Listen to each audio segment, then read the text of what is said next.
সুশাসনটা আসলে কি এবং সুশাসনের ভিত্তিটা কি এবং ইসলামিক রাষ্ট্রটা আসলে কিভাবে গঠন করা যায় এবং আল্লাহ তাআলা কি ইসলামিক রাষ্ট্র সম্পর্কে পবিত্র কোরআনে কোনো বিষয় আমাদেরকে জানিয়েছেন এবং যদি জানিয়ে থাকেন তাহলে সে বিষয়টি কি, এই বিষয়টি নিয়ে আজকে আমরা একটু পরীক্ষা করে দেখতে চাই আসলে সুশাসন বা ইসলামিক রাষ্ট্র বা একজন সুশাসকের কি কি গুণাবলী থাকতে পারে সে বিষয় নিয়ে আজকে কথা বলবো।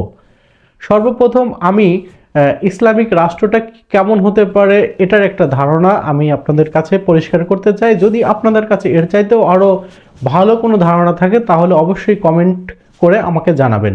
আমি যেটা মনে করি সেটা হলো যে এমন একটা শাসন ব্যবস্থা এবং আইন নীতি ও সমাজ ব্যবস্থা সব কিছু কোরআন ও সুন্নাহর আলোকে পরিচালিত হয় এবং আল্লাহর সার্বভৌমত্বকে সর্বোচ্চ ভাবে গ্রহণ করা এবং মর্যাদা প্রদান করার একটা ইসলামিক রাষ্ট্রের মূল অংশ। এখন এই ইসলামিক রাষ্ট্র বা ইসলামিক সুশাসনটা কিভাবে প্রতিষ্ঠিত হবে এবং কিসের উপরে ভিত্তি করে প্রতিষ্ঠিত হবে, আমি সর্বপ্রথম পবিত্র কোরআনে চলে যাই। আল্লাহ তাআলা যদিও কোরআনে কোনো জায়গায় সুনির্দিষ্ট করে বলেননি ইসলামিক রাষ্ট্রটা কিভাবে গঠিত হবে, সেটিকে আসলে গণতন্ত্র, রাজতন্ত্র, সমাজতন্ত্র বা আদার্স যে বিষয়গুলো রয়েছে তার উপরে ভিত্তি করে নাকি অন্য কোনো বিষয়ের উপরে ভিত্তি করে। আমি ইসলামিক রাষ্ট্রের মূল স্তম্ভকে 5টা ভাগে ভাগ করেছি এবং এই 5 ভাগকে আমি আমার মতো করে চিন্তা করেছি। দেখেন আপনার সাথে আমার চিন্তাগুলো মেলে কিনা। আমি সর্বপ্রথম যে বিষয়টি নিয়ে কথা বলবো সেটি হলো ইনসাফ ও ন্যায় বিচার। 2 নম্বর হচ্ছে আল্লাহর বিধান অনুযায়ী শাসন। 3 নম্বর হচ্ছে পরামর্শ ভিত্তিক শাসন।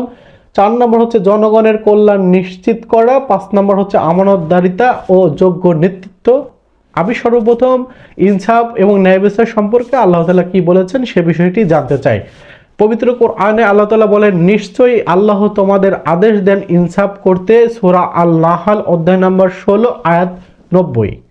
এখানে সুস্পষ্ট যে আল্লাহ তাআলা ইনসাফ করার কথা বলেছেন।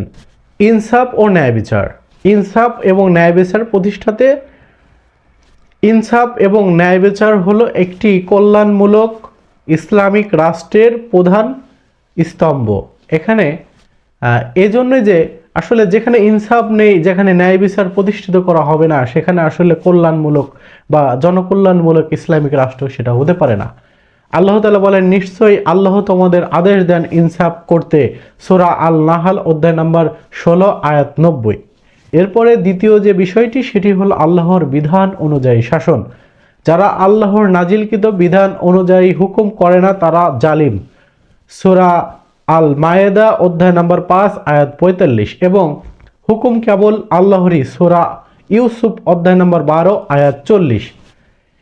এই যে এখানে বিষয়টি হলো যে আল্লাহ তাআলা কেন বললেন যে বিধান কেবলমাত্র আল্লাহ তাআলা, কারণ আল্লাহ তাআলা তিনি হচ্ছেন আমাদের সৃষ্টিকর্তা এবং আমরা বিশ্বাস করি যে আল্লাহ তাআলা নবমণ্ডল এবং ভূমণ্ডলের সকল কিছুর মালিক এবং তিনি সকল কিছুর পরিচালনাকারী এবং সৃষ্টিকর্তা।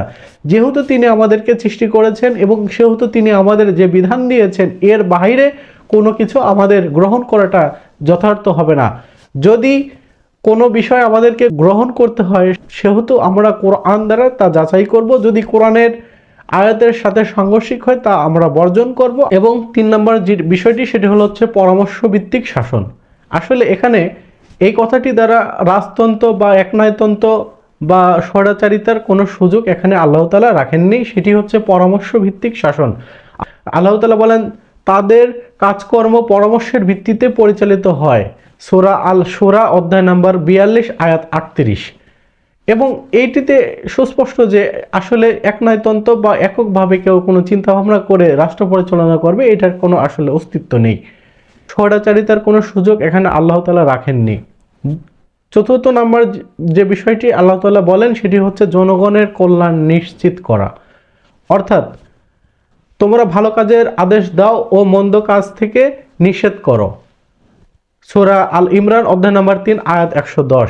এখানে আল্লাহ তাআলা সুস্পষ্টভাবে বলেছেন যে জনগণের কল্যাণ নিশ্চিত করা, অর্থাৎ জনগণের জানমালের নিরাপত্তা রাষ্ট্র প্রদান করবে। যেখানে জনগণ নিরাপত্তাহীন সেখানে সেই রাষ্ট্রতে আসলে একটি কল্যাণমূলক ইসলামিক রাষ্ট্র হতে পারে না। 5 নম্বর হলো আমানতদার ও যোগ্য নেতৃত্ব। আল্লাহ তাআলা বলেন, আল্লাহ তাআলা তোমাদের আদেশ দেন আমানত তাদের প্রদান করতে যারা তার যোগ্য। সূরা আন-নিসা অধ্যায় নম্বর 4 আয়াত 58। এই আয়াতটিতে সুস্পষ্টভাবে এটা প্রমাণ করে যে এখানে আমানতদারিত্ব অনেক গুরুত্বপূর্ণ একটা বিষয়। যার যার হক তার হক আদায় করে দেওয়া, অর্থাৎ একটা ইসলামিক রাষ্ট্রের শাসক প্রত্যেক নাগরিকের হক আদায় করে দিবে। যদিও বা এটা আপেক্ষিক, প্রত্যেক নাগরিকের হক আদায় করা সম্ভব না, তবে তার প্রচেষ্টা এবং কর্মযোগ্য হবে প্রত্যেক নাগরিকের হক আদায় করার জন্য। একজন নাগরিক একটি নির্দিষ্ট ভূখণ্ডে যখন বসবাস করবে, সে একজন শাসক, নাগরিকের নির্বাচিত একজন শাসক হবে। সে শাসক কি করবে? নাগরিককে তার মৌলিক অধিকারগুলো আদায়ের জন্য সাহায্য করবে এবং তাদের জানমালের নিরাপত্তা প্রদান করবে। পাশাপাশি সুশাসন প্রতিষ্ঠা করবে